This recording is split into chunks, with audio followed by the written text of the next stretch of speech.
Welcome back to the page, guys. Been wanting to talk about Yubel for a while, and now it's time to talk about it. We'll be messing around with some other variations, and we already have it kind of built, already had the list refined with Yubel, Eldritch. Just kind of taking our time with these. Pure Yubel, just straight Yubel right now. It's about to get a heck of a lot better. This is just what I'm playing right now, and I actually had to go back and play test into this format. I was playing some other decks, and I've been playing Yubel in the future, and I had to come back into this format to kind of figure it out. And I really feel like it was already solved by guys like Panda, amazing duelists like Panda that just topped instantly with the deck. But now it's time to talk about it some more, and that's just before the new stuff comes out. Now, clearly you guys have already seen combo videos online and all kind of stuff, but man, this deck is a lot of fun. So we're just gonna get straight into it. Talking about Samsara D Lotus first. It's the lone fire for the deck, and essentially it is a half negate. I don't call it a full negate when it just changes in effect, kind of like Dark World-ish. But it is still a really powerful card that can modify what your opponent is trying to do and morph it into blowing up a Yubel monster, which is really key and really important. And it's 0/0. It's just a really powerful card. In the end phase, it can spam itself back to pretty much be the upkeep for Yubel every time. And even sometimes being able to spam it back is how you open it up for being able to set up that destroy one Yubel modification. So it just is an all-in-all powerful card. Can't say enough good things about it. It's really insane. And it's cool artwork too. Triple Spirit of Yubel. It's the protector for you. When you're playing it inside of variations where you're playing Yubel with other stuff, this card is really annoying for them to deal with. Like in Eldritch, the Eldritch version, it's very annoying to just block them after they've been trying to get to you for a while. Obviously, you get locked out of being able to use this if you have flipped an Elder Elixir. But for this specific pure-based version, it's just really powerful. It's the wheels to getting to everything. It grabs your Nightmare Pain or your Eternal Favorite or something else, you know, Mature Chronicle, other cards that may come out in the future, just by spamming this guy onto the field. And your opponent can't really touch your life points if that's the case. And it obviously can't die by battle when it has its effect. Foreshadowing. Interesting. One regular Yubel, one Ultimate Nightmare. You don't have to play this one right now. I will play it in the future though, because the fusion just makes these where even if you draw them, they can just be of more use. But I play all three because I'm specifically playing a tech in my deck that you will see at some point that pretty much aligns everything the way that you want it. Under the skill drain itself, I guess I'll go ahead and talk about it right now. Under the skill drain itself, if they have a monster that's 2,700 attack or more, then being able to crash Yubel and then float and then crash and then float and then crash and then float, that's 8,100 damage. So if you can protect your Nightmare Pain, which is what this really is in my side deck for, then when it really comes down to it, they're not going to be able to quite kill you the same way. And even if they could, they're going to try to use a monster effect to get rid of the skill drain most of the time. And you have other cards in your side that will help protect that card. So it really is key for me, at least, to be playing this. But again, you don't have to play it. But it definitely opens up a lot, guys. One Geist Grinder Golem, when people say, oh, well, if I don't commit to the board, you're still going to get killed. Trust me. You're still going to get killed. They're going to search this card off the Nightmare Pain because it mentions Yubel. And then they're screwed. And obviously, people forget about this. It's going to bring it in a little bit closer. It can come out of the graveyard too. And that is really important. And I've seen a lot of people testing this deck online and they like forget about this card being in the grave. Don't forget about that, guys. Don't forget about it. So I wanted to talk about it. Triple Ash Blossom. Obviously you got the Unchained guy, but you know, I don't like the Unchained too much, but I still feel like Escape is going to be the correct card to play in the future. It's just a lot of theory that I've been having to cross back and forth with because like the deck right now and the deck in the future is like two different things, really. But it's still really powerful. This is really a hyper control deck that's really slow like Sub-Terror, and it's about to be a Wombo combo deck. So it's just something to be aware of.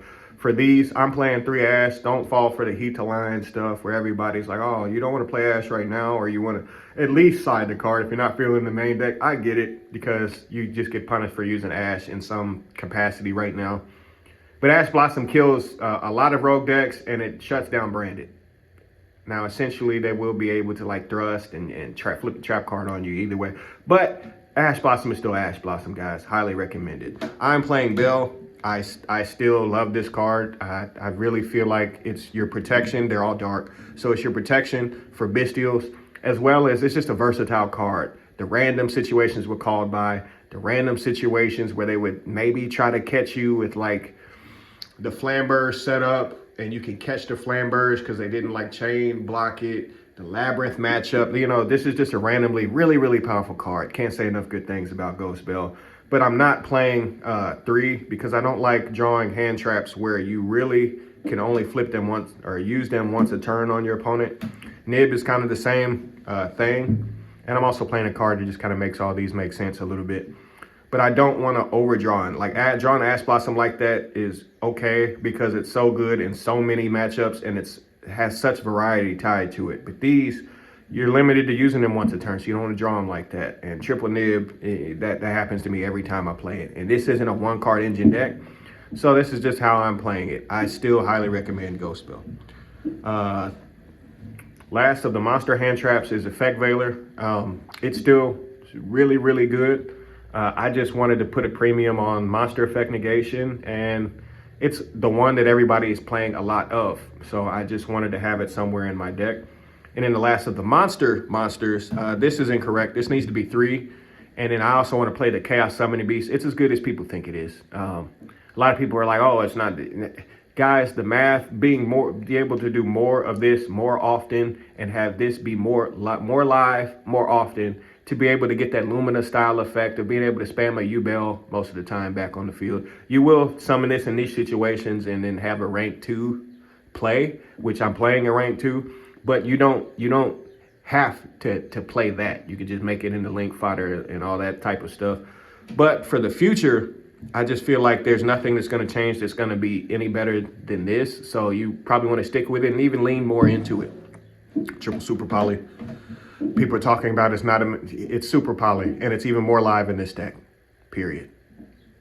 Nightmare Pain, because being able to either blow up and kickstart everything or get this Spirit of Yubel to get this, then to go off, it's just strong. Now, you've seen it in other variations where decks have dark monsters in them.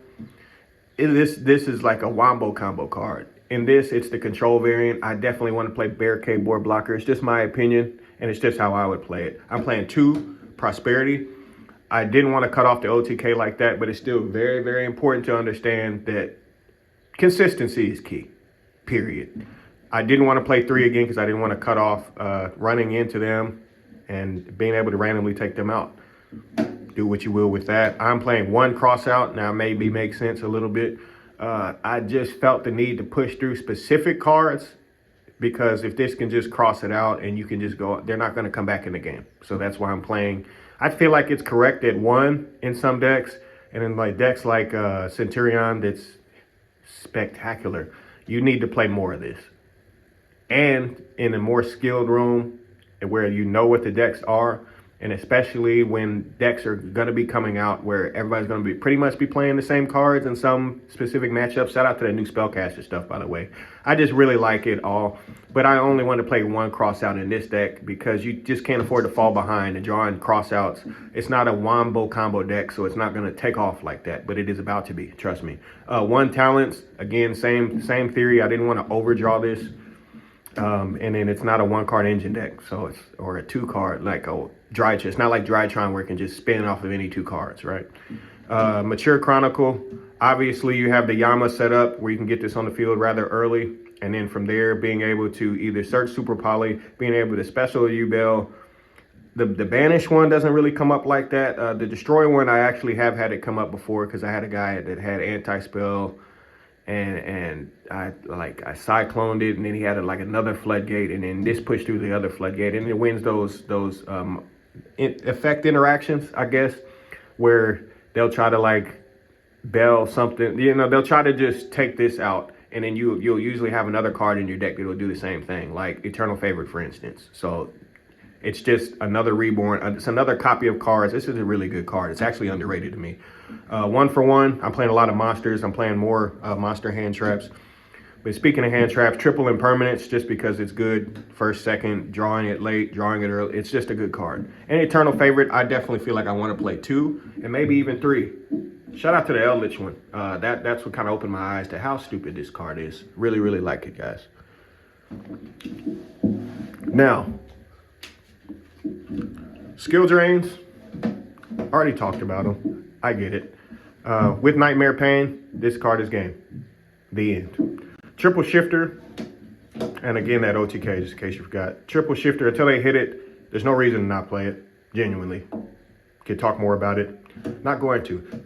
One Twin Twister, double Cyclone, one Evenly, one Feather Duster. You will get kind of randomly caught like that with the Evenly, where it is just suck. So I've been playing specific cards to kind of help that out, or just kind of cross my opponent up where they're expecting more traps sometimes, or when you're going second. Like, I don't side this in going second, although, you know, in some decks I would.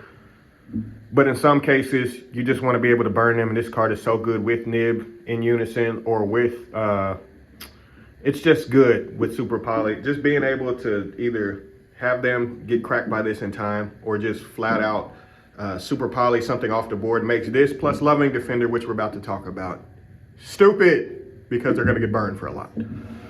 It's actually game a lot. So I highly recommend Warner. There's no way I wouldn't be playing it. You probably play 2 of these. I'm playing 3, just because, you know, why not stop? Why stop super polying people? The construct-like effect is really, really underrated. People forget about that, actually. Just banish something, just deal with it outright, deal with it immediately. But the burn aspect, it makes me want to see if there's like a burn version of Yubel, because I really feel like it would be hilarious. Stuff like you could thrust into ceasefire and crazy stuff like that.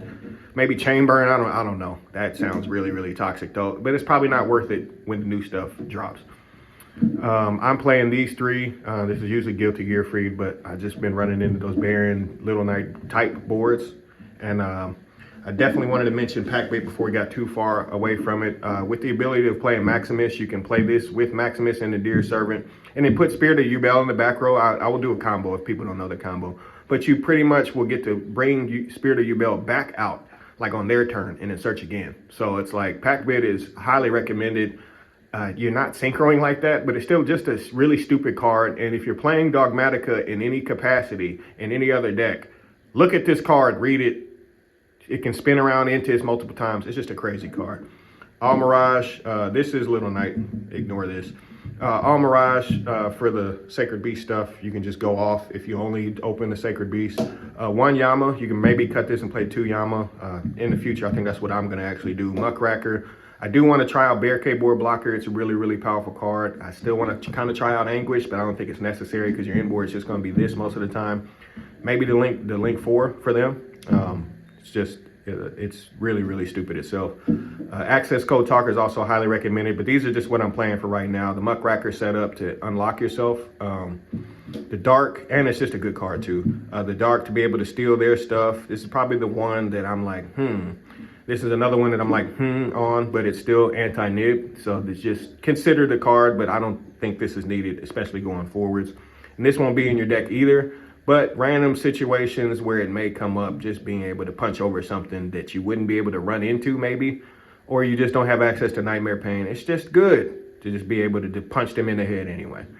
Valdrath will probably be right here. And then burning them, the OTK, obviously if you have Nightmare Pain, being able to run into them with a Yubel, and then run into them, just in case you're a visual learner.